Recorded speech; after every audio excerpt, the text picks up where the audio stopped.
akhirnya hari ini saya bisa baca juga BAP Pak Joko Widodo. Di hadapan hakim loh. Pertama kali berarti Bang? Baru pertama kali.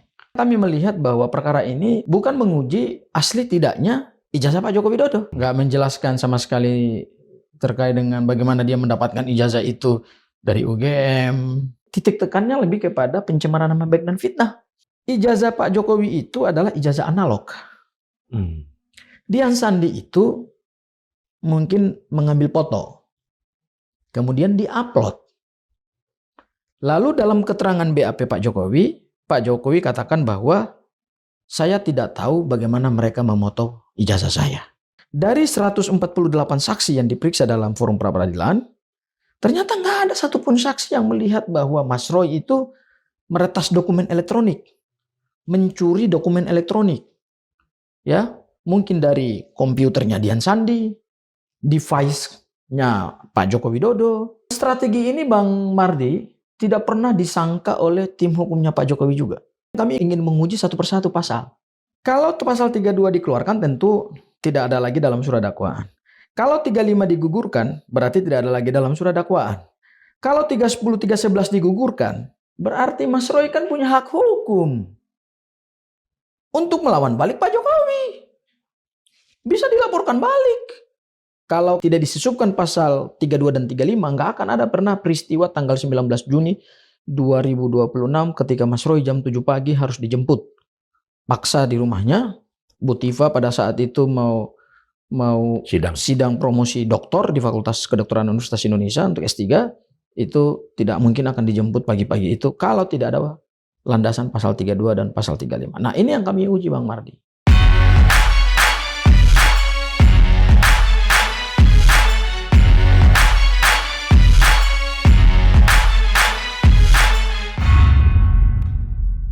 Assalamualaikum warahmatullahi wabarakatuh. Sobat Madilog, alhamdulillah kita bersua kembali, dan di episode kali ini kami akan menghadirkan perbincangan bersama kuasa hukum dari Mas Roy Suryo terkait upaya pra-peradilan dalam kasus ijazah palsu Presiden ke-7 Republik Indonesia, Insinyur Haji Joko Widodo. Ada perkembangan terbaru apa dari upaya pra-pi tersebut? Langsung saja saya sapa kuasa hukum dari Roy Suryo, Abdul Ghafur Sangaji. Bang Sangaji, terima kasih. Thank you, sudah Bang hadir. Siap.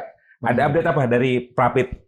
Kalau hari ini kami sudah hampir menyelesaikan pra-peradilan yang kedua.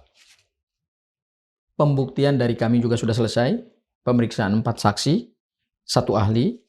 Kemudian hari ini porsinya adalah Polda Metro Jaya menghadirkan 1 ahli dan sejumlah daftar alat bukti. Ya. Dan besok kami tinggal menyampaikan kesimpulan tanpa perlu dibacakan. Hari Senin itu sudah putusan pra-peradilan. Putusan ya? Ya. Oke, kami dengar ada yang baru nih yang Bang Sangaji dapatkan dalam sidang pra-pi di PN Selatan. Kalau di Pengadilan Negeri Jakarta Selatan, untuk hari ini tadi kan ada penyerahan sejumlah daftar alat bukti ya. Oke. Dan daftar alat bukti itu lebih kepada daftar alat bukti surat dan dokumen.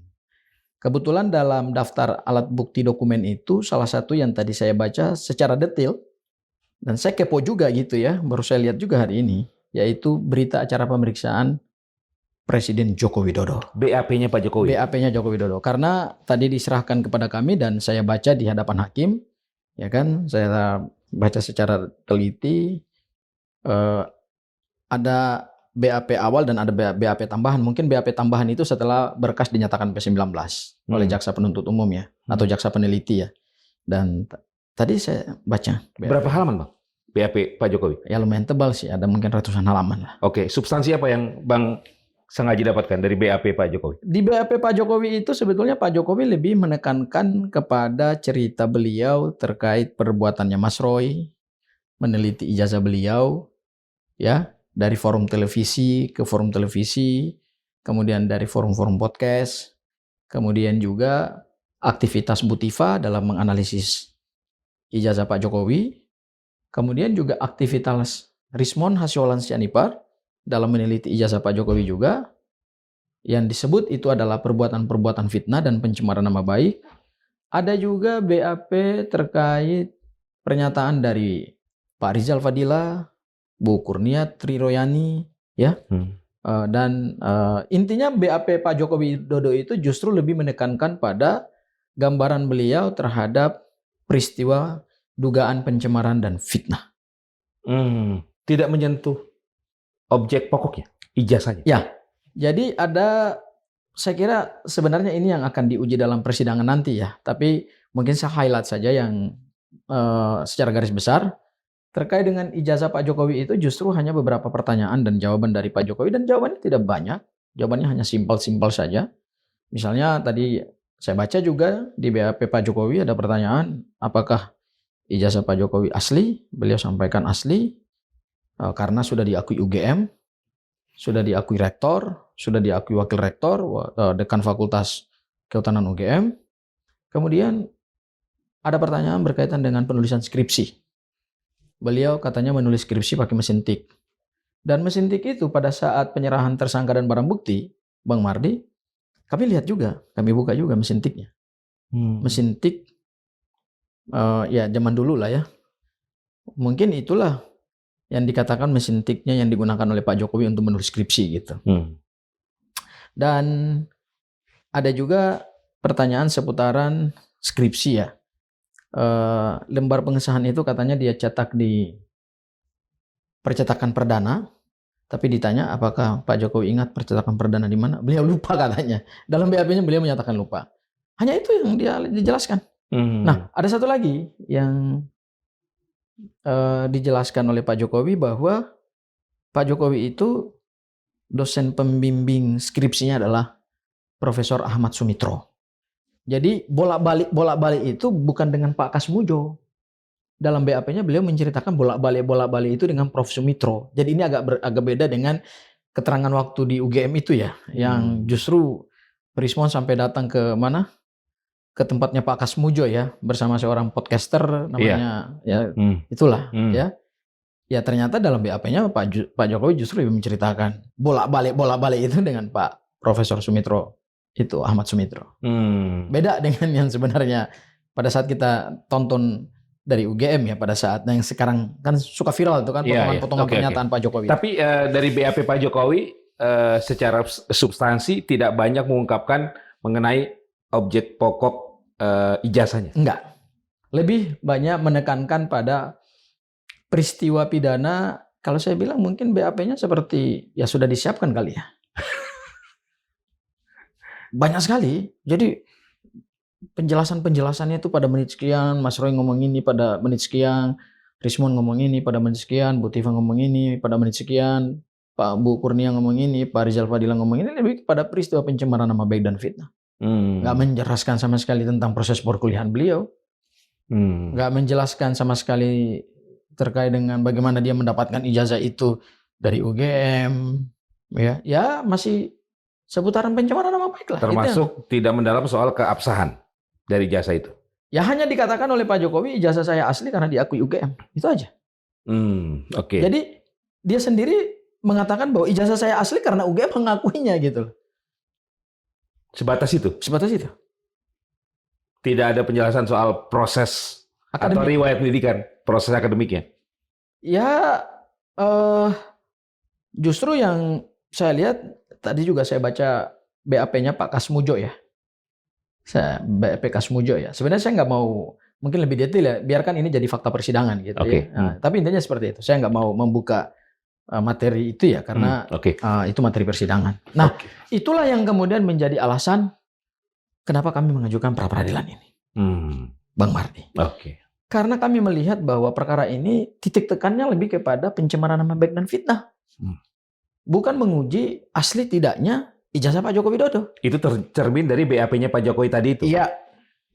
Akhirnya hari ini saya bisa baca juga BAP Pak Joko Widodo. Di hadapan hakim loh. Pertama kali berarti Bang? Baru pertama kali. Itulah alasannya langkah rapid dilakukan? Itulah alasan kenapa kami mengambil langkah pra-peradilan, karena pra-peradilan ini adalah forum untuk menguji.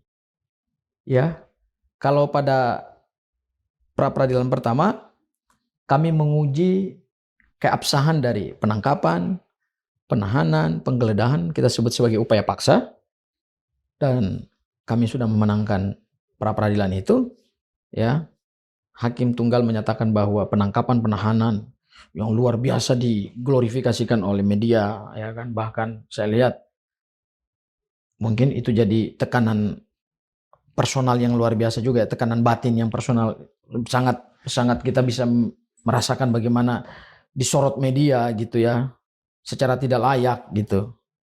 Akhirnya hakim pra peradilan mengatakan bahwa dalam putusannya penangkapan, penahanan, penggeledahan itu adalah bukti kesewenang-wenangannya penyidik Polda Metro Jaya dalam menerapkan hukum. Nah, itu yang kami uji di pra peradilan yang pertama. Oke. Di pra peradilan yang kedua, kami masuk ke hal yang paling substantif, yaitu berkenaan dengan pengujian 2 alat bukti permulaan yang cukup, karena ada pasal-pasal yang ditetapkan Mas Roy sebagai tersangka, ancaman pidananya berat, pasal 32 dan pasal 35. Tapi kami mencurigai awalnya, kami bukan mencurigai ya, tapi kami menganalisis bahwa sebenarnya penetapan pasal-pasal ini lebih kepada pasal entertain atau pasal seludupan untuk dijadikan sebagai dasar penangkapan dan penahanan. Karena ancaman pidananya kan berat. 32 itu 8 tahun, 35 adalah 12 tahun. Sementara kalau 310, 311 atau pencemaran nama baik dan fitnah, pencemaran kan cuma 9 bulan. Fitnah maksimalnya 3 tahun. Kalau kemudian tidak disusupkan pasal 32 dan 35, nggak akan ada pernah peristiwa tanggal 19 Juni 2026 ketika Mas Roy jam 7 pagi harus dijemput paksa di rumahnya. Bu Tifa pada saat itu mau sidang promosi doktor di Fakultas Kedokteran Universitas Indonesia untuk S3, itu tidak mungkin akan dijemput pagi-pagi itu kalau tidak ada landasan pasal 32 dan pasal 35. Nah, ini yang kami uji Bang Mardi. Kami memilih jalan pra peradilan ini karena kami melihat bahwa inilah forum yang tepat untuk kita membersihkan dulu atau menguji dulu proses penyidikan ini. Penyidikan ini dilakukan secara proper nggak? Penyidikan ini dilakukan dengan due process of law nggak? Penyidikan ini didasarkan pada bukti-bukti yang kuat, atau jangan-jangan penetapan tersangka pasal 32 dan pasal 35 ini hanya justru untuk mengentertain pelapor. Ya, karena pasal 32, 35 itu juga yang melaporkan adalah Pak Jokowi. Dan berdasarkan apa? Berdasarkan LP yang kami lihat di dalam sidang pra peradilan.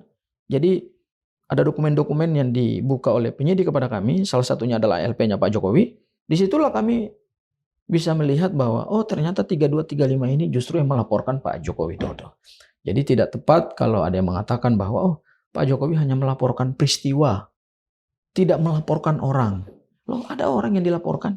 Ada pasal yang beliau laporkan. Dan pasal 32, 35 yang ancaman pidananya berat itu justru beliau sendiri yang melaporkan. Terkonfirmasi dari mana? Iya dari LP tadi. LP dia sendiri yang dia tanda tangani. Justru pintu masuknya di situ. Nah, itulah yang kemudian kami ingin menguji dalam forum pra peradilan ini. Pasal 32 dan pasal 35 ini kami challenge untuk penyidik Polda Metro Jaya menghadirkan apakah mereka punya 2 bukti permulaan yang cukup nggak. Nah, dan dari 2 hari kami melakukan proses pembuktian dalam pra peradilan yang kedua ini. Karena pra peradilan kedua ini cukup alot. Saya bilang tantangannya agak lumayan berat ya. Oke. Ya, karena kita masuk ke pokok materi soalnya. Ya. Ya, dan jawab menjawab antara kami dengan pihak Polda itu juga cukup alot. Kami menyampaikan materi permohonan, mereka jawab. Kemudian jaksa juga ikut menyampaikan eksepsi. Setelah itu kami jawab juga dalam replik. Setelah itu mereka jawab lagi atau malah tanggapi lagi dalam duplik. Dan setelah itu kami lakukan pembuktian. Nah, di dalam tahapan pra peradilan yang dilakukan sejak pembuktian sejak hari Senin ya, Senin Selasa ya, ya memang saya mau katakan bahwa pra peradilan yang kedua ini cukup alot. Dan memang wajar cukup alot karena kita masuk kepada pokok perkara, yaitu dasar dikenakannya pasal 32 Undang-Undang ITE. Nah, dari sekian saksi yang mereka periksa, berdasarkan surat jawaban mereka dalam forum pra peradilan, konon katanya, bukan konon katanya, tapi jawaban mereka adalah mereka sudah memeriksa 148 saksi. Awalnya kan 120 saksi, tapi kemudian mungkin ada tambahan-tambahan saksi lagi yang diperiksa oleh mereka sehingga total 148 saksi. Inilah satu-satunya perkara pidana di Indonesia yang sependek pengetahuan saya dan sependek pengalaman saya dalam bidang penegakan hukum, ya hanya selembar ijazah Jokowi yang saksinya harus 148 saksi gitu. Dan itu fakta. Itu fakta, itu ada dalam jawaban mereka. Dan kalau Bang Mardi lihat berkas perkara yang saat ini ada di kantor kejaksaan atau di pihak jaksa, ya mungkin tingginya seginilah. Berkas perkara. Hanya untuk menguji pencemaran nama baik dan fitnah. Yang ancaman pidananya mah rendah. Bukan perbuatan pidana luar biasa gitu loh. Nah, kemudian juga mereka menghadirkan ahli. Nah, dari 148 saksi yang diperiksa dalam forum pra-peradilan, ternyata nggak ada satupun saksi yang melihat bahwa Mas Roy itu meretas dokumen elektronik, mencuri dokumen elektronik. Ya, mungkin dari komputernya Dian Sandi, device-nya Pak Joko Widodo, ya kan? Nggak ada saksi yang melihat itu. Nggak ada saksi juga yang menggambarkan dalam proses persidangan pra-peradilan bahwa Mas Roy telah melakukan manipulasi dokumen elektronik. Sehingga dokumen elektronik tersebut mungkin sudah hilang, tidak bisa lagi diakses, atau sudah berubah wujud. Ya, tidak ada saksi yang melihat itu. Dan dalam proses persidangan pra-peradilan, justru kami buktikan sebaliknya kepada termohon yaitu Polda Metro Jaya, bahwa di hadapan hakim kami sampaikan, kami langsung minta pihak pengadilan melalui akun mereka sendiri ya. Akun dari Pengadilan Negeri Jakarta Selatan, akun X, ya. Itu langsung ditampilkan. Dokumen Dian Sandi masih utuh apa adanya. Ya, masih utuh apa adanya dan tidak mengalami perubahan apapun. Nah, menariknya, Bang Mardi, saya mau kembali lagi ke BAP Pak Jokowi, saya baru ingat. Ijazah Pak Jokowi itu adalah ijazah analog. Dian Sandi itu mungkin mengambil foto, kemudian diupload. Lalu dalam keterangan BAP Pak Jokowi katakan bahwa saya tidak tahu bagaimana mereka memoto ijazah saya. Oke. Kemudian ijazah saya itu ijazahnya analog, bukan seperti yang dipoto oleh Dian Sandi. Saya juga tidak memberikan izin juga kepada Dian Sandi untuk mengupload ijazah tersebut. Tetapi saya tidak mempersalahkan Dian Sandi. Karena foto tersebut tidak diutak-atik oleh Dian Sandi. Dan tidak merugikan kepentingan hukum saya. Makanya kenapa Dian Sandi tidak ditetapkan sebagai tersangka. Padahal seharusnya kalau kita mau menerapkan pasal 32 dan pasal 35, seharusnya Dian Sandi yang ditetapkan sebagai tersangka. Jangan Mas Roy. Karena dia yang memposting. Yes. Dan ternyata postingan Dian Sandi itu berupa foto, dicekrek, kemudian diupload. Apakah itu dokumen elektronik? Yang kemudian kalau dianalisis itu mengubah ijazah Pak Jokowi dari yang katakanlah dari yang asli menjadi tidak asli, atau dari yang tidak asli menjadi asli. Kan gak begitu cerita perkara ini. Itu hanya selembar, itu hanya foto kok. Makanya tadi begitu kami menguji ahli dari Polda Metro Jaya, saya dan Bang RH, di ujung pemeriksaan ahli tadi kami jebak ahli dengan pertanyaan bahwa kalau saudara katakan bahwa sudah terpenuhi 2 alat bukti permulaan yang cukup, baik alat bukti ahli, keterangan ahli, saksi maupun surat, kami tanya kepada ahli, kalau surat dalam tindak pidana elektronik itu bukti suratnya kayak apa? Kan dokumen elektroniknya kan? Ya. Sementara dokumen elektroniknya nggak pernah disita dan tidak pernah mengalami perubahan. Bagaimana saudara ahli mau katakan bahwa telah terpenuhi 2 alat bukti permulaan yang cukup dalam tindak pidana cyber? Sementara ijazah Pak Jokowi yang dipoto dan kemudian ditampilkan Dian Sandi nggak mengalami perubahan apapun. Disitulah dia katakan bahwa, oh jangan tanya saya, tanya ahli cyber aja. Ya kan berarti menunjukkan bahwa alat bukti surat dalam konteks tindak pidana cyber ya tidak terpenuhi. Dan kalau ini tidak terpenuhi, berarti penetapan tersangka menggunakan pasal 32 Undang-Undang ITE tidak confirm itu adalah pasal penyeludupan. Tidak terpenuhi. Tidak terpenuhi. Kalau kemudian ini pasal penyeludupan, apa iya kita mau membiarkan penegakan hukum terhadap para ahli misalnya, para kaum intelektual, para akademisi misalnya yang hanya menganalisis satu, sebenarnya itu bukan dokumen elektronik, tapi itu foto. Ya, karena berdasarkan keterangan ahli yang kami hadirkan kemarin, kalau disebut dengan digital, itu kan pasti lawannya analog. Loh, analognya kan ijazah Pak Jokowi kan bukan ijazah digital. Misalnya sertifikat digital, Ya. kemudian dibobol, kemudian berubah datanya. Itu baru yang namanya pengerusakan dokumen elektronik. Tapi kan ijazah Pak Jokowi tetap ada di Pak Jokowi, hanya fotonya aja yang kata mereka adalah dioprek-oprek. Dianalisa, oh ternyata menurut Bu Tifa, oh bibirnya ini bukan bibir Pak Jokowi. Kenapa? Karena terlalu tebal. Oh mukanya ini bukan muka Pak Jokowi. Karena struktur mukanya tidak sama seperti yang aslinya. Oh ini giginya bukan giginya Pak Jokowi. Apakah hanya dengan menganalisa seperti itu, yang kata mereka mengoprek-oprek itu adalah tindak pidana cyber? Loh kacau kalau begini, ancaman pidananya 8 tahun loh. Padahal esensi dari pasal 32-35 itu adalah untuk melindungi data pribadi orang yang berkaitan dengan data elektronik. Supaya tidak mudah diretas, supaya tidak mudah dicuri. Digital. Datanya harus digital. Keterangan Pak Jokowi sendiri dalam BAP-nya, ijazah saya bukan digital. Ijazah saya adalah ijazah analog. Terus bagaimana kita mau menghubungkan penalaran hukum yang logis bahwa kalau ijazah Pak Jokowi itu adalah ijazah analog, kemudian mereka susupkan pasal 3235 sebagai pasal terberat, sementara yang punya saja mengakui bahwa ijazahnya bukan ijazah digital. Nah itu yang kami challenge di pra-peradilan ini. Makanya begini Bang Mardi, kami melakukan pra-peradilan ini justru untuk meluruskan penegakan hukum yang keliru.